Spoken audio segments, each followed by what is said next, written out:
What's going on, everyone? I just wanted to take the time out today to thank everyone who's subscribed and supported Jen's channel, GP with Jen.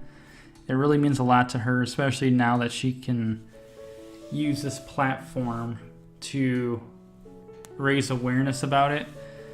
We've searched for videos on her disease of gastroparesis, and there's not a lot of people out there talking about it, so it just seemed perfect for her to start talking about it, and she's been living with it for over 10 years, so who better than her? It's a rare disease, so not a lot of people know about it. Not even a lot of doctors know about it. She had to go out of state because none of the doctors around here knew what it was. It was just all in her head. So I want to say thank you guys. We're grateful for all the support and love you're showing her, and keep supporting her, please. It really means a lot to us. With that being said, I wanted to raise a little more awareness on mental health. We have a color too, just like hers is green. Ours can also be green or blue or gray. I'm just going to stick with blue so there's no confusion there. I want to talk about the different types of anxieties there are. Anywhere from GAD, generalized anxiety disorder, to PTSD. Generalized anxiety disorder is worrying or fearing every day for 6 months or longer. That is how you get diagnosed with general anxiety disorder, and that's the most common. It's just worrying or fearing over something every single day, and it's not letting you live your life. The next one is, which by the way, I was supposedly quote unquote diagnosed with GAD. But the thing is with me is when I go through with these anxieties, they don't last 6 months. I get short spurts of them. For some reason, this has lasted 5 months maybe. But I haven't had it in over 10, 11, 12 years. So I wouldn't really call it generalized anxiety disorder. I just think maybe all the stress I went through this year is what's caused it. I don't know. Social anxiety. Obviously, I'm sure everyone's familiar with that. Everyone's had some type of social anxiety at one point or another in their life, whether it's standing up in front of a classroom to give a speech or a presentation at your job or just anything like that. But these people are just, they get anxiety for going out in public because they're afraid that they're going to be ridiculed, judged, embarrassed, criticized, humiliated. And it keeps them from living everyday lives. They can't go anywhere. They want to leave their house because they're afraid that, well, what's this person think about me? Or what are they saying about me? Or are they looking at me? You know? I don't have social anxiety, thank God, because I don't know if I'd be able to do YouTube if I did. Because given it's not in front physically of a bunch of people, but it's potentially going to be viewed by tens, hundreds, thousands of people. I don't have that, but I do, not envy, but I do feel bad for the ones that do have to suffer through it. The next one is specific phobias, and that's fearful of a particular object or situation. Say you were in a car accident at a young age or recently, and just looking at a car or getting in one sets off your anxiety. I couldn't imagine. Even one of my phobias is flying on an airplane. So if I couldn't drive, I'd be screwed. And I know all the statistics and facts or whatever, blah, blah, blah, that airplanes are safer than a car, but my way of thinking is that at least you're going to have a chance, maybe, in a car accident, whereas if you're in a plane 40,000 feet up, there's usually only one outcome, and that's death. So I'd rather take my chances on the ground than being up that high.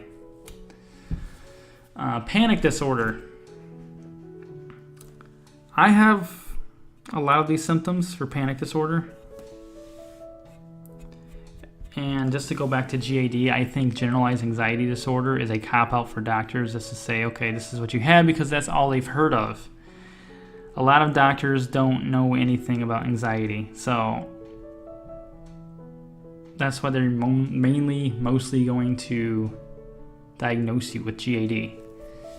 Panic disorder is a person who has panic attacks with physical symptoms. I have the physical symptoms. I get the chest tightening, the chest pain, sweating sometimes. I get dizzy. I get brain fog. I also get depersonalization or derealization, where you're basically viewing yourself from a distance, if that makes sense. When it happens to me, I am looking at myself from behind, so I can see the back of my head, I can see my back and everything else. You also have your diagnosis with panic disorder if you have a fear of having panic attacks every day. Like you're fearful of the next one and when's it going to happen. And you have to be fearful of the next panic attack for more than a month in order to be diagnosed with that. The next one is OCD, which is unwanted, ongoing, intrusive thoughts that cause anxiety. I kind of get those. Like I said, my two biggest fears are death and aging, but it's not something I think about 24/7, 365. It's only when I'm going through my anxiety stuff. But these thoughts have sometimes crept in my head where it's caused anxiety.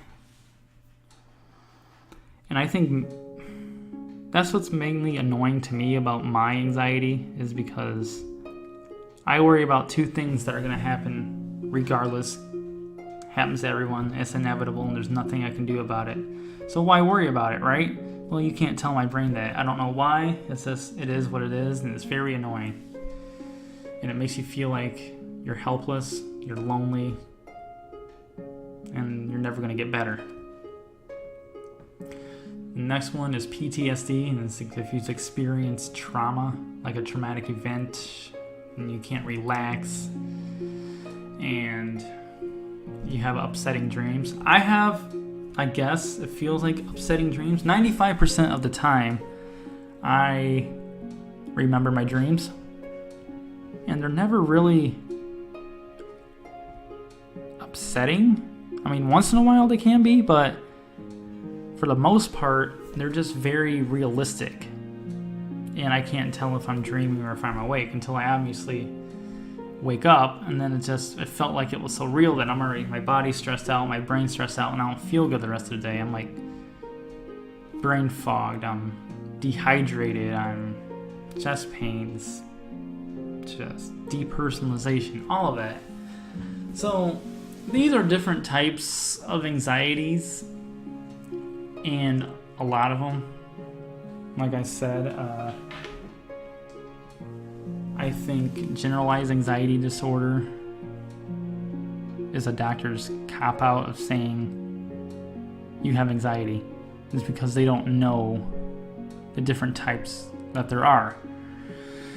So, with that being said, I just want to give you guys some ways to help you cope with these things if you go through it or you know somebody that does.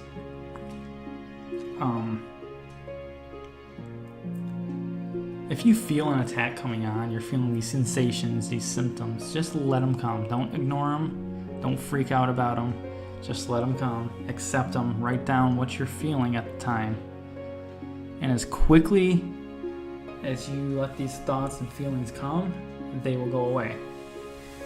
And I know it's hard to do when you're in the middle of one of these attacks, but just stay grounded, stay in the moment. Don't think about the future. Don't think about the past. And that's really hard to do too, because my main worry is the future. So you just gotta stay grounded, Remember that you're going to be okay. You're not going to die from it. Get your reassurance, though. If you're freaked out that you're having a heart attack or there's something wrong with your heart, go to the doctor, get your reassurance. And then once you find out that this is anxiety, you can start taking your steps forward to recovering. The good thing about all these, the PTSD, the OCD, the panic disorder, specific phobias, the GAD, the social, as long as you keep working at them and don't give up, these will and can go away forever. Now, you're not going to be able to get rid of the human's natural anxiety because you need that to stay alive for stressful situations, that you need your blood pumping, you need your heart beating, That's your fight or flight response system, and that's your body protecting you. I also want to put out there, I also want to say that having anxiety disorders, panic attacks, OCD, PTSD, whatever, social anxiety does not make you weak. You're not any less of a human. You're not any less of a man or a woman. Don't let people that have no understanding in any of this tell you otherwise. Trust me when I say that the people that suffer through this are going to be the toughest people you will ever meet, and they're also going to be the most sincere and sweetest people you'll ever meet as well, because we are suffering on the inside. We are fighting a daily battle in our heads, and then when we finally break free from this, we have a whole new outlook on life. And they say the people that are most affected by these anxiety disorders and panic attacks and depression are the ones that are most emotionally stable. They're the most emotionally strong. We feel everything. We're the most spiritual. So, in a way, it's kind of like we have a gift. But just don't let anyone tell you that it's all in your head. Get over it. Stop thinking about it, because it just doesn't work like that. There's steps, just like in any disease, any illness, any addiction, anything. There's steps to overcome each and everything. And you just have to find those right steps. With anxiety, meditation, journaling, the right diet, watch what you're putting into your body, lay off the sugar, don't drink caffeine, stay away from the salt as much as you can, don't smoke cigarettes, don't do drugs. If marijuana helps you, then by all means do it. But for me, it makes mine worse because of the THC, and I get panic attacks from it. If you can find CBD oil without the THC, that can do wonders too. But don't get addicted to it to where you're building up an immunity to it and it doesn't work anymore. Because when you try it, it's going to work for you probably the first few times. But don't keep doing it as the way to get rid of it or ignore it, because eventually it's going to stop working and you're going to freak out, wondering why it's not working anymore. I tell Jim all the time, I'd rather have her disease than have anxiety, even though I know it can kill her if it got to be that extreme. Because she's shown me people that have tubes in their stomach that they have to eat that way, and it can get really bad. Anxiety, you're just fighting an endless battle in your head. And it can cause depression.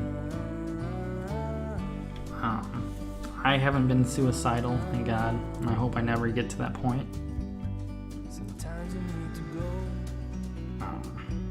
I've had the thoughts of, I had the thoughts of this world being better without me. If I gotta live like this, what's the point, But I've never contemplated or thought of how I would do it. Like I said, it's all about how you respond to your anxiety attacks and how you prepare yourself for the next one. And a lot of people don't know when they're recovering from this anxiety. The best way to know that you're in anxiety recovery is if you have a panic attack one day, and then one day goes by, 2 days goes by, 3 days goes by, a week goes by before you have your next one. If you're putting time, like space between each one, that's how you know you're recovering. If you're having one every day, then you need to take these steps, and it'll eventually get less and less and less. There's 2 channels that I've been watching that's helped me. One of them's Trey Jones. He's, I think, probably close to my age, and he talks about how he ended up having anxiety and health anxiety and all this other stuff, and when it happened and how long he suffered with it, and now he's anxiety free. And there's another guy, the anxiety guy, and he's had it for a long time, and he has a bunch of stories, he has podcasts, and he's really helped me too. You just have to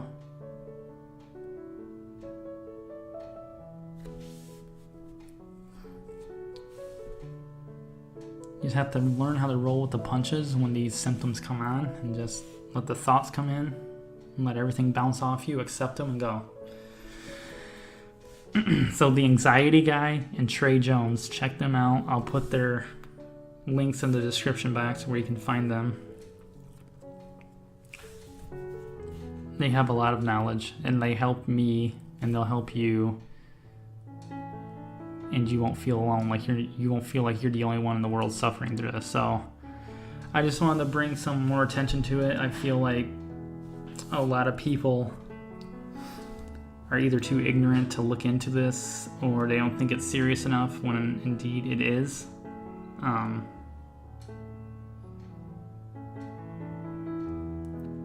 Just don't give your anxiety disorders respect, meaning don't give them your full attention. Unless you're having the attack, then let everything come and accept them and go. But when you're not suffering through an attack, don't think about your next one. Just ignore it. But if you can't help it and ignoring does not work it, just prepare for how you're going to handle your next one and watch how easier it gets with each one that comes. I want to say thank you guys for listening if you made it this far. Thank you for showing the support you have for Jen and her channel, GP with Jen. Keep liking her videos, keep sharing her videos. It means a lot to her. And I'm going to do a couple more, I don't know. I'm going to do a few more health videos. And not just on anxiety. I'm going to bring awareness to my anxiety, to GP, to any other disease or illness out there that I think needs more attention. So, I thank you guys. Love you. See you later.